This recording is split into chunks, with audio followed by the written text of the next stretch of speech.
first reading is from Isaiah, the 6th chapter. In the year that King Uzziah died, I saw the Lord sitting on a throne, high and lofty, and the hem of his robe filled the temple. Seraphs were in attendance above him. Each had 6 wings. With 2 they covered their faces, and with 2 they covered their feet, and with 2 they flew. And one called to another and said, Holy, holy, holy is the Lord of hosts. The whole earth is full of his glory. The pivots on the threshold shook at the voices of those who called, and the house was filled with smoke. And I said, Woe is me, I am lost, for I am a man of unclean lips, and I live among people of unclean lips. Yet my eyes have seen the King, the Lord of hosts. Then one of the seraphs flew to me, holding a live coal that he had taken from the altar with a pair of tongs. The seraph touched my mouth with it and said, Now that this has touched your lips, your guilt has departed, and your sin is blotted out. Then I heard the voice of the Lord saying, Whom shall I send, and who will go for us? And I said, Here am I, send me. Listen for the word of the Lord. Thanks be to God. Our second reading is from the 8th chapter of Romans. So then, brothers and sisters, we are debtors, not to the flesh, to live according to the flesh. For if you live according to the flesh, you will die. But if by the Spirit you put to death the deeds of the body, you will live. For all who are led by the Spirit of God are children of God. For you did not receive a spirit of slavery to fall back into fear, but you have received a spirit of adoption. When we cry, Abba, Father, it is that very Spirit bearing witness with our spirit that we are children of God, and if children, then heirs, heirs of God and joint heirs with Christ, if in fact we suffer with him, so that we may also be glorified with him. Listen for the word of the Lord. Thanks be to God.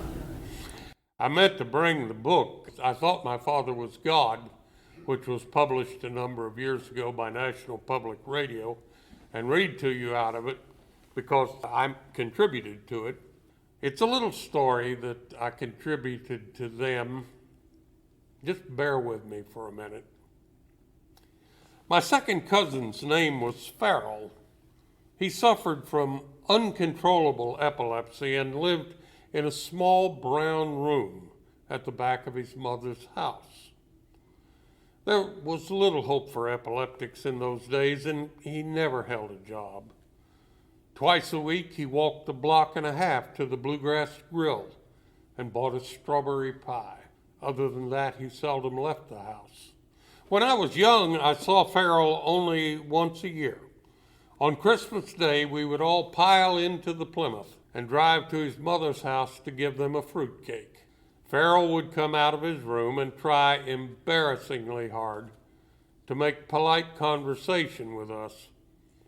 More often than not, he'd wind up telling enormously long stories. They must have seemed witty to Farrell, since he guffawed a lot as he told them. But I could barely follow what he was saying, and my mind would wander. At a certain point, I would begin watching the door, praying that we'd get out of there soon. Finally, my father would clap both hands on his knees and stand up saying, Well, we've got many more stops tonight. Merry Christmas. And then, in a rush of coats and hats and long woolen scarves collected from the horsehair sofa in the front room, we would be gone for another year. As I grew older, I paid less and less attention to Farrell's stories.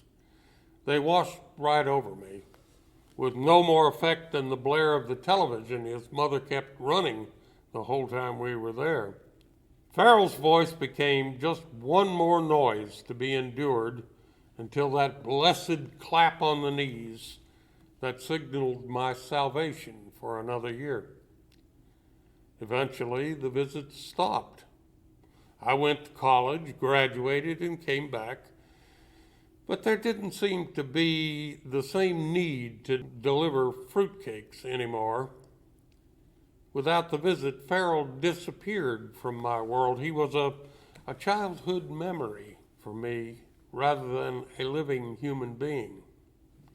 It therefore came as a great surprise when I was startled awake one night from a terrifying nightmare. In the dream, Farrell was standing across a wide street from me with an exaggerated motion of the arm. He was beckoning me to cross the 4 lanes of traffic that separated us. His expression was utterly blank, but I knew that he wanted to tell me something of great importance. Again and again, I stepped into the road to try and reach him. Each time, however, the traffic picked up. Horns blared, and trucks and cars and great yellow buses hurtled between us. My path was blocked, and I couldn't get to him. I woke with a start. The next morning, my father called to tell me that Farrell had unexpectedly died that night. I think I can come to terms with the idea that something of Farrell reached out to me at the moment of his death. But why couldn't I cross the road? I'd like to think that there's a chasm between the living and the dead, a gulf that mortal flesh cannot cross, not even in sleep. Perhaps that's why I was prevented from hearing that last story he wanted to tell me. But it may be that on those endless visits so long ago, I learned too well how to ignore another human being, a man living out his life in a brown room at the back of his mother's house. Holding on to the thread of Farrell defeated me. He was an insistent noise, an interruption of my preferred activities, not something to which I could grant attention. What might I have learned had I been brave enough to have crossed that street to hear what Farrell had to say? Thinking on Farrell led me to think on other things in my life which seemed to exist only to interrupt my preferred activities and thereby provoke my irritation. And that is what Paul is trying to express, that there is something more important than our preferred activities to which we must pay attention, but which we ignore, for we find the ways of the flesh so much more engaging. We are, each of us, born into community. Paul calls the claim of community upon us the flesh. And he warns us of the danger of attaching our loyalty to the demands of the mortal communities into which we are born. So then, brothers and sisters, we are debtors, not to the flesh, to live according to the flesh. For if you live according to the flesh, you will die. Few things are as strong as our commitment to our community. In times of war, we willingly offer our very lives in its defense. It is as precious to us as air. Paul is telling us that no matter how strong is our commitment to our community, our one true loyalty is to the Spirit. And that is a bitter pill indeed for most of us. We crave the approval of our community, and there are few things that we will not do to obtain it.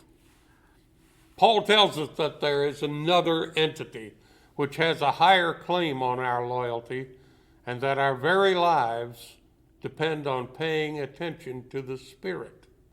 Like Farrell's last message, though, unless you hazard the traffic of your community, you will never know what the Spirit will speak, and there is, of course, nothing easier to ignore than that which you never heard to begin with. There has rarely been a more important time in history for us to hear the voice of the Spirit.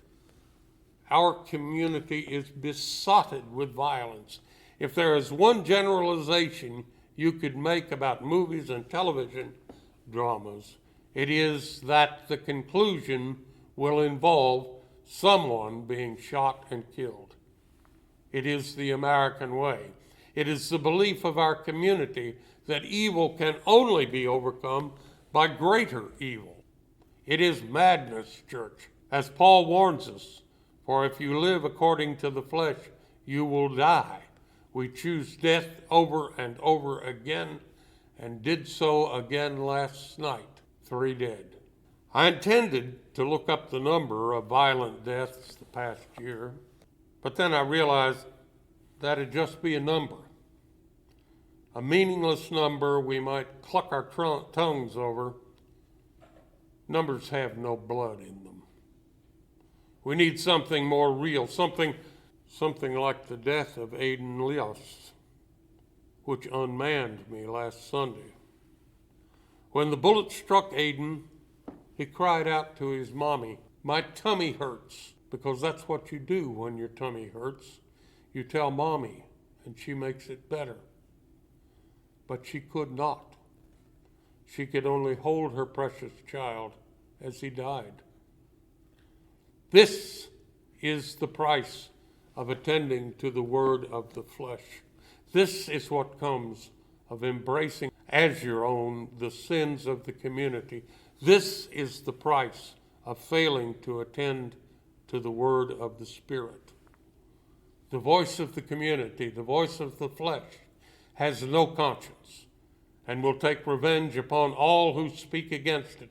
That is why Paul's epistle says, when we cry, "Abba, Father," it is that very Spirit bearing witness with our spirit that we are children of God, and if children, then heirs, heirs of God and joint heirs with Christ, if in fact we suffer with him, so that we may also be glorified with him. The demands of our sinful community will impose suffering on all who oppose it. Did not the community hang the Son of God upon a cross? There will be shouts of justification. Don't listen.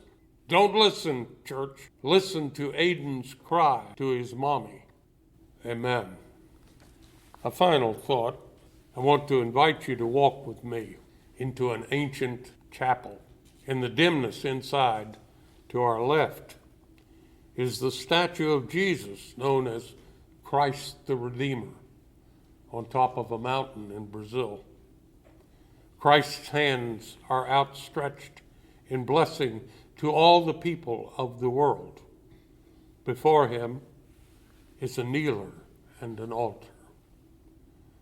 On the other side of the chapel is a statue of a white man wearing a t-shirt which says militia. He is armed with 2 handguns, a knife, and assault rifle with an extended magazine. Before him is also a kneeler and a small altar. We are in the chapel of America.